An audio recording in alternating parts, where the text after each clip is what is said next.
Hello and welcome. It's Not That Simple is back to break down another hot topic, and today's is pretty hot because we'll be talking about NATO, an organization that is celebrating its 75th anniversary in 2024.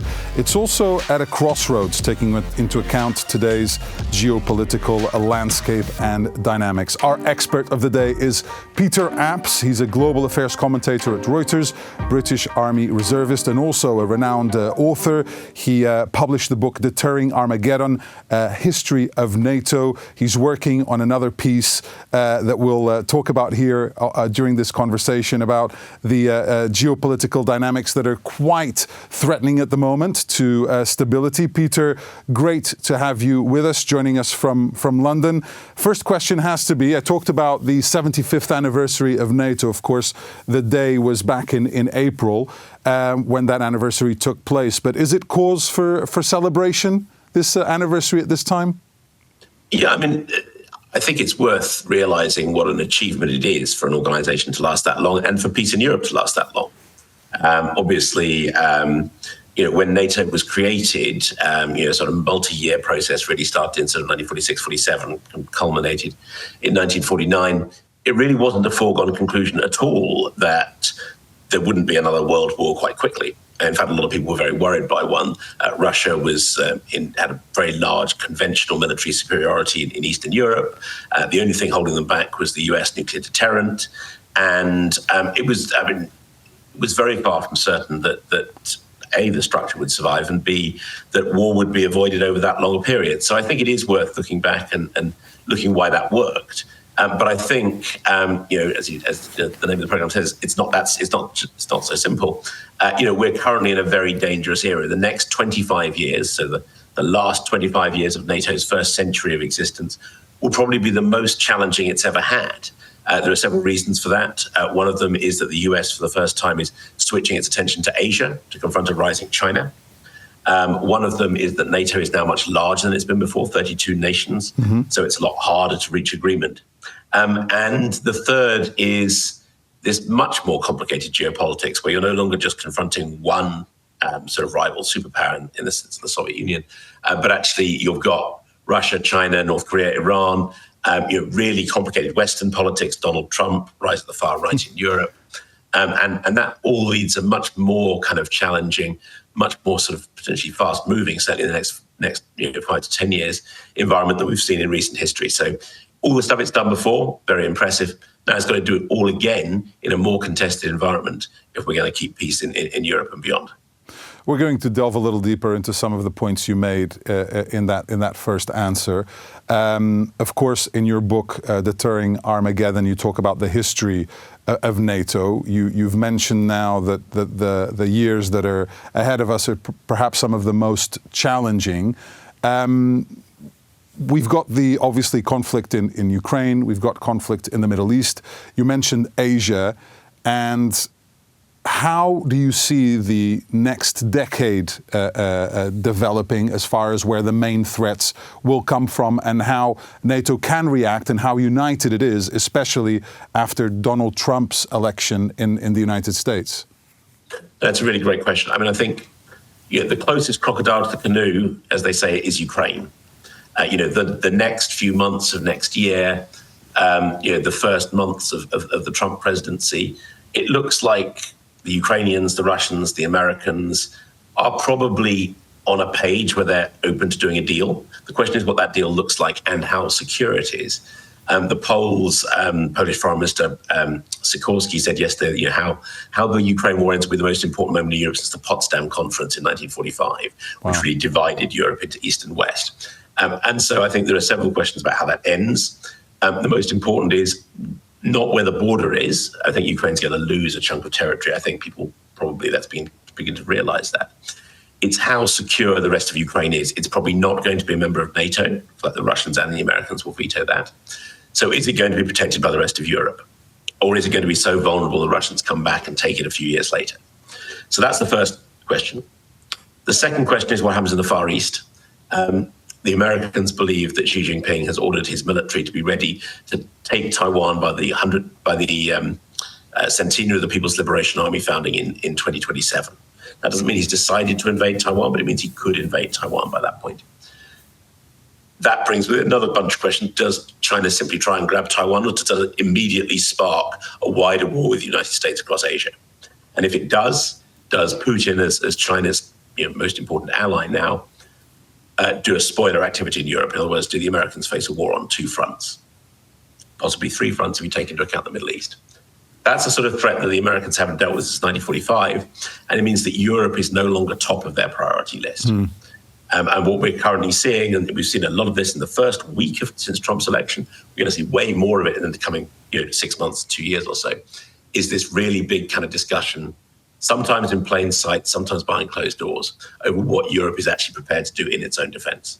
Because a lot of it comes down to, obviously, the financial aspect of support to a variety of nations, right, Peter? Because one thing is the geopolitical interest of, let's say, the US to continue to have such a big presence in a lot of these ongoing conflicts. Another one is its will to finance support like it has for the Ukraine over the last few years. And how could Europe survive, and what kind of model could it survive in to defend itself? And how much more of an investment would it have to make if the Americans said, well, you know what, we're pulling out a lot of our support, not only with boots on the ground, but financially? What would it take for Europe?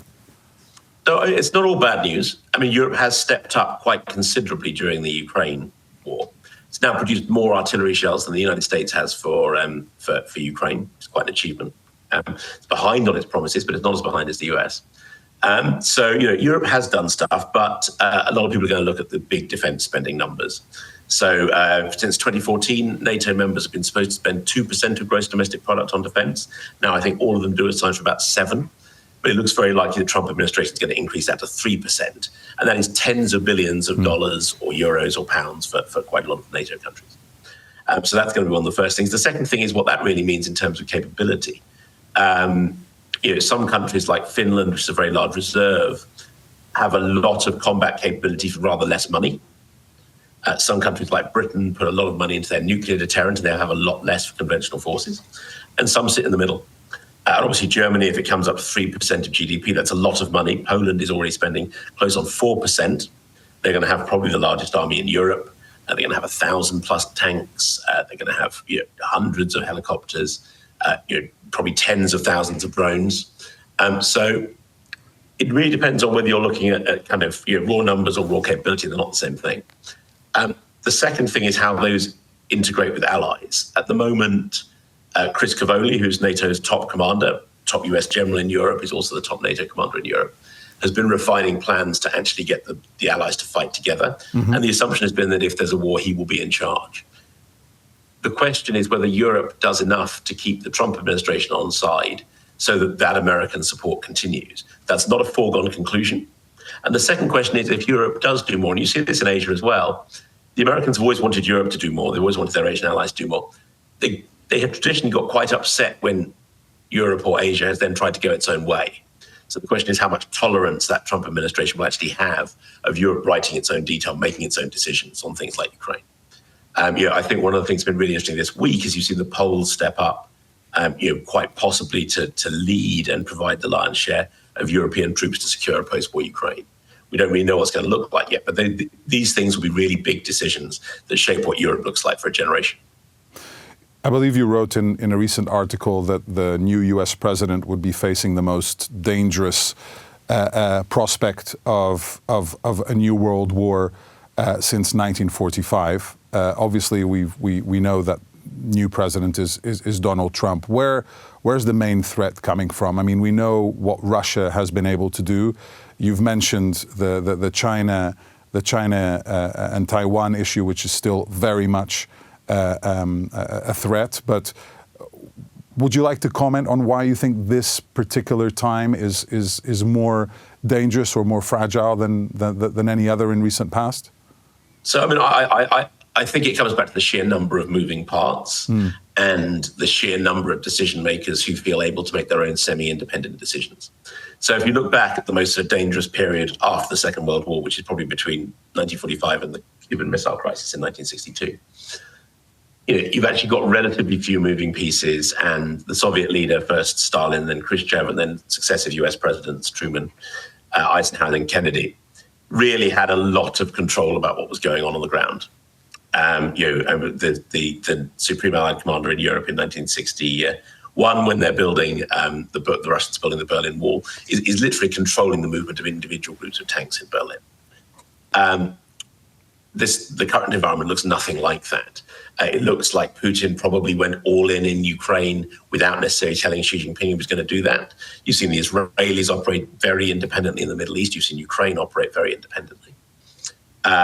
You've seen Hamas probably operating independently of Iran, right, in planning its attack on Israel in October 2023. So lots of moving parts and lots of ways they go wrong. Having said that, fundamentally, I think the world is probably organized enough that we probably won't have a third world war by mistake. If we have a third world war, it'll be because a country or one or more countries has made a really big gamble on attempting to do what Putin did in Ukraine, which is to redraw the geopolitical map through force of arms. Putin did that in Ukraine. That has rewritten the geopolitics of Europe. The real question is whether Xi Jinping wants to invade Taiwan in the next decade, or whether his successor should wish to do the same. If the answer to that's yes, then it may be game on everywhere. That could easily kickstart the largest war since World War II. It could even kickstart a larger war than World War II. If it doesn't, I think what we probably are looking at is the same sort of thing we saw in the 50s and 60s, and then again, to an extent, in the 70s and 80s, which is the world sitting on the brink for a prolonged period of time. So my base case scenario is that tensions keep rising probably for the next 2 or 3 years. Caveat that Donald Trump, and he said this himself, he said, Xi Jinping knows I'm effing crazy, he won't go into Taiwan. So the fact he's so unpredictable may actually act as a sort of slightly calming influence. Yeah. But overall, those tensions are going to keep rising, and then they're going to stay at a high level, I think, for a long time. We could easily be sort of sitting on the brink for 10, 15, 20, 30 years. I guess you're describing a little bit of a period of a Cold War again with heightened tensions. But when it comes to NATO itself, how have you seen the entry of the Nordic countries and the presence of Turkey that many times is not exactly aligned with the overall interests of the organization? So you've got to remember, originally neither Turkey nor most of the Nordics were members of NATO, which meant that neither was West Germany. So NATO gradually when NATO is created, probably Norway was its most vulnerable point, the only country in NATO initially to have a border with Russia. That's now gradually changed. Having all of the Nordics in NATO really changes the strategic calculus in the high north, which changes the strategic calculus everywhere. So what that really means is that it's a lot easier to put aircraft and particularly long-range strike missiles up somewhere in those Nordics, lots of mountains, lots of places you can hide things, and then hold at-risk Russian bases around Murmansk, which is where they keep a lot of their nuclear submarines. And that means that should the Russians risk an attack somewhere else, the Baltic states or Poland, NATO can now hit them in their own backyard much more easily than they could prior to the Nordics joining.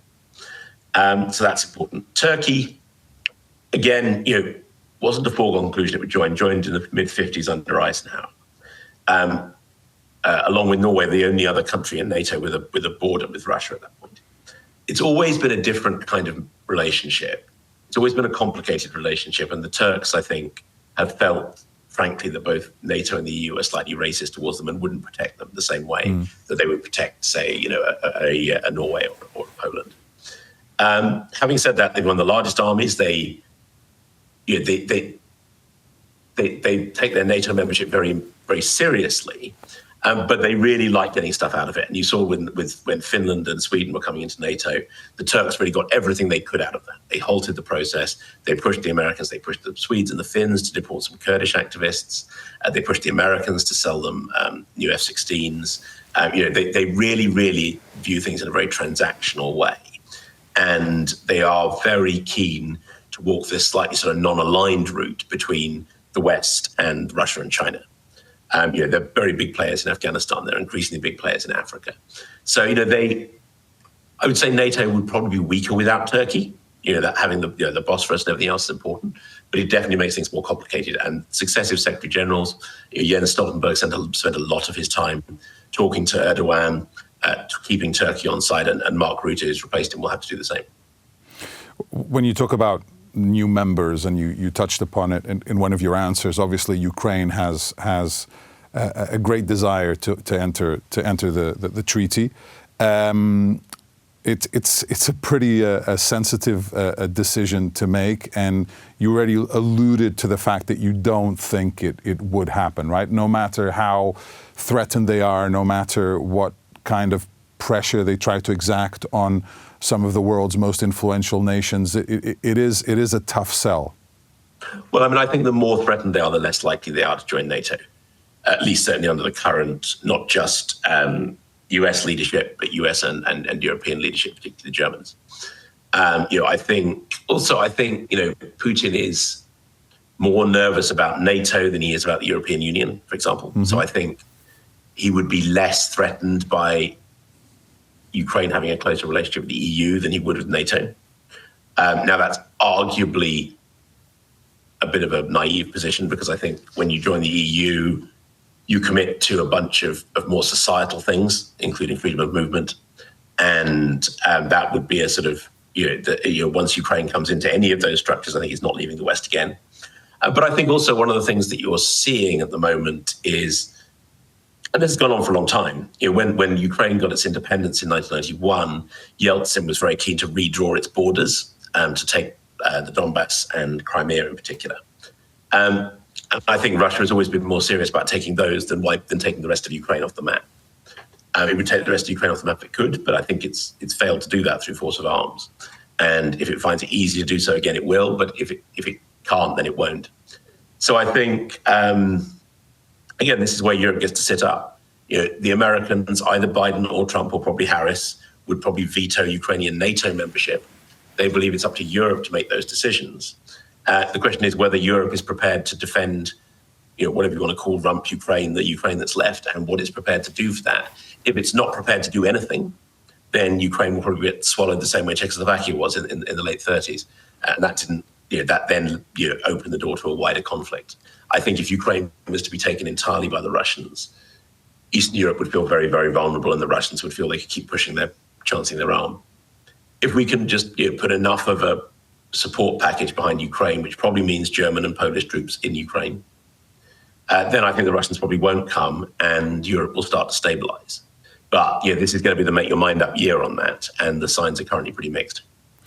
That's actually what I wanted to ask you regarding this particular conflict is, if you were going to look into your crystal ball, which I'm sure you have, it's just out of shot, what would you predict would be the way to deal with Russia in order to find a deal, in order to get a compromise between the Ukrainians and the Russians? I mean, there have been calls for a use of force, a heightened use of force towards Russia.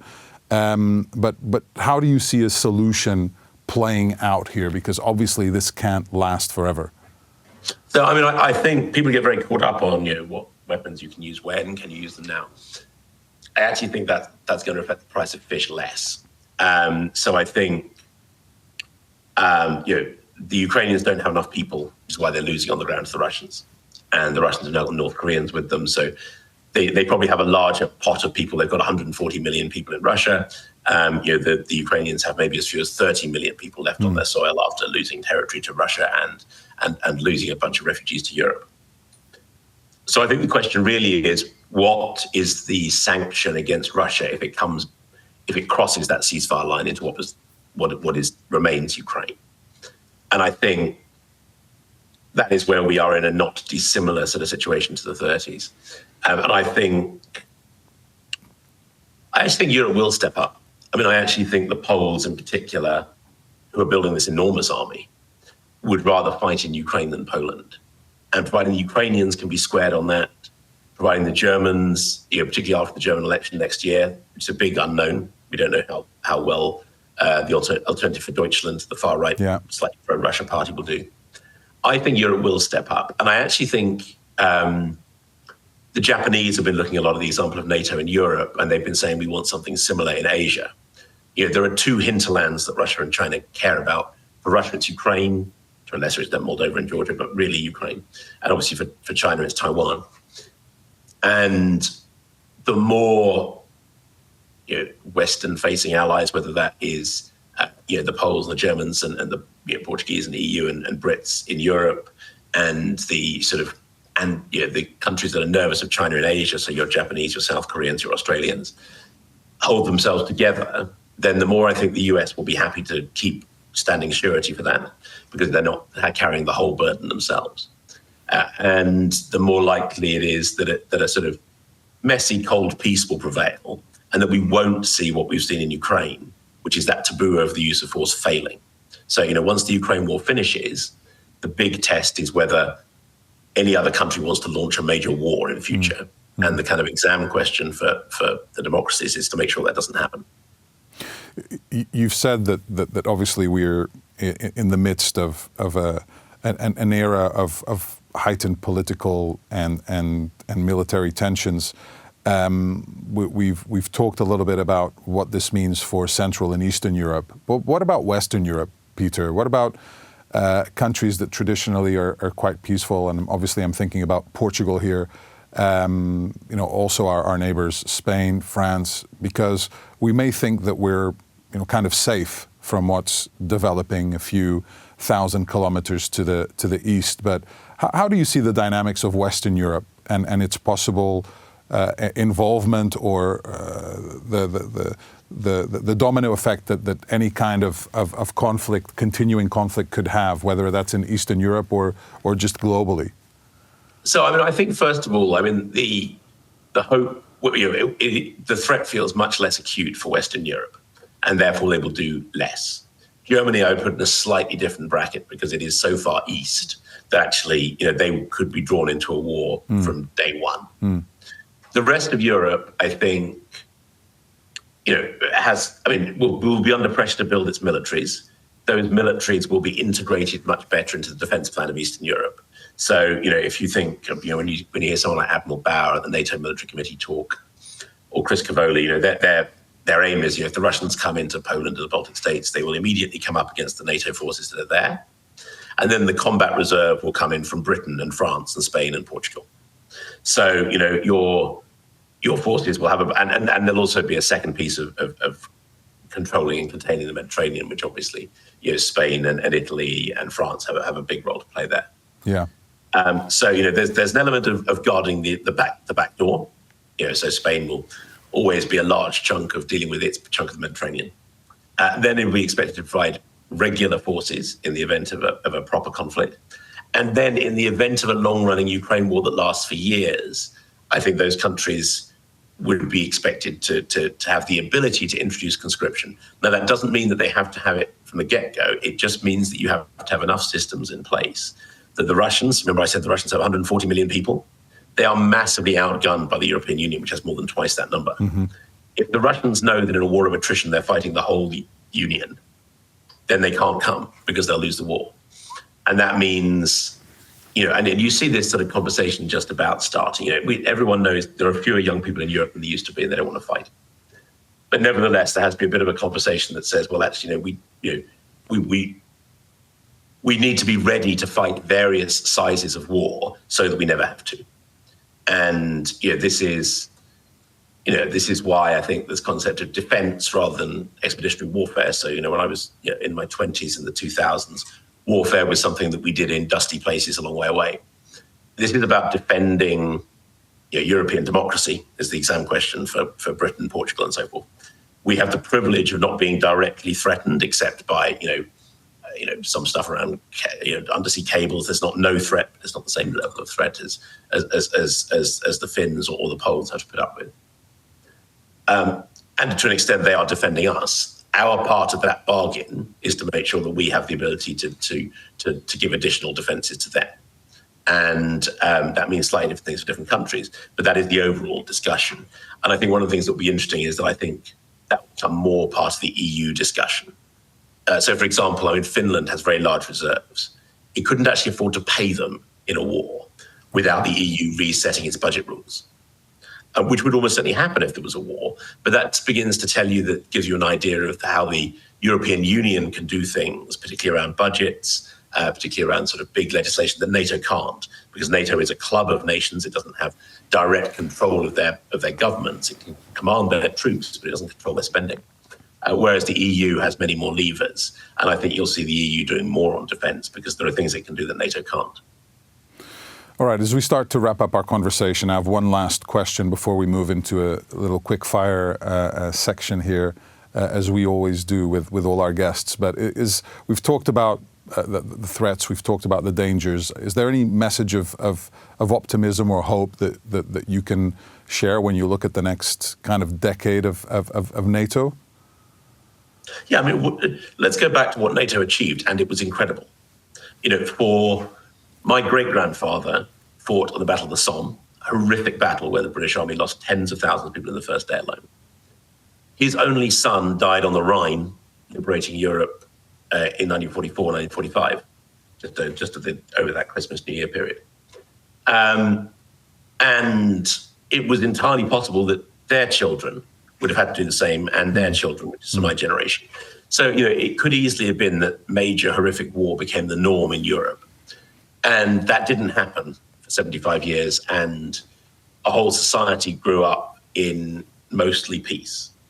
That's been blurred in Ukraine for Ukrainians, but it's not been broken across the rest of Europe. You know, my hope is that, you know, we are clearly in an era of confrontation. That means people have to think about what's important, but that actually common sense will prevail. We will be prepared to do what it takes to show the strength of democracy, our ability to defend ourselves, and that therefore this war won't happen.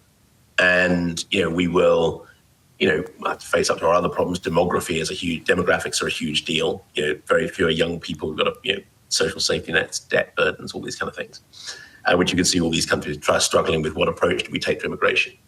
But, you know, my hope is that we do those maturely and sensibly. And I think there are some positives to look at on that, but, you know, we don't, you know, there's also a lot of negatives, and they're kind of hard to miss at the moment. All right. Well, we'll see. I know you're also working on a book that looks at the future of what the kind of dynamics could be around NATO and geopolitical tensions around the world. I believe it's going to be called, working title is Ongoing Storm, right? The oncoming storm, the fight to stop a new world war, or inside the fight to stop a new world war. And what it's really looking is sort of under the bonnet of all of those things that are going on at the moment, as people, by and large, look to find ways to stop that conflict, but often in quite different ways. So, you know, the Americans have, you know, got a large chunk of work going with their allies all around the world, which has been part of the Biden administration's deterrence posture. The Trump administration is going to pursue something very different. Also intended to stop that war. I don't think there's any question that they also want to stop it. But their approach to doing so is going to be somewhat different and involving a lot more of leaving allies to do their own thing. So, yeah, that's the next book, and it should come out in the beginning of 2026. Okay, we'll look forward to that. We're going to finish this conversation with our quick fire questions. Hope you're ready for them. So, one word. One word or one sentence for these, please, Peter. What is one personality trait that a good leader could really benefit from having? And why?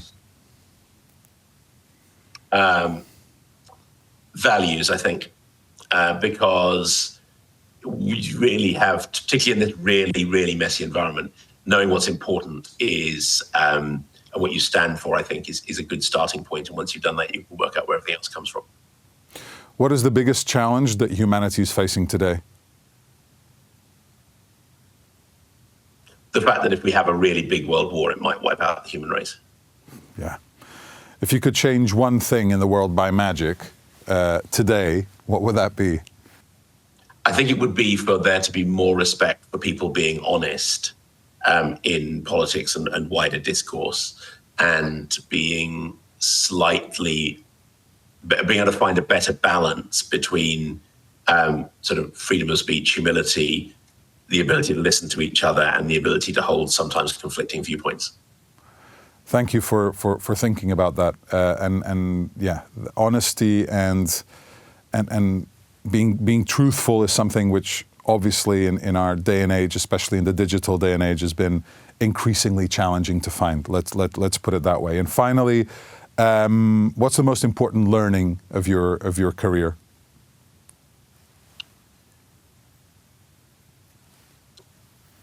another paradox.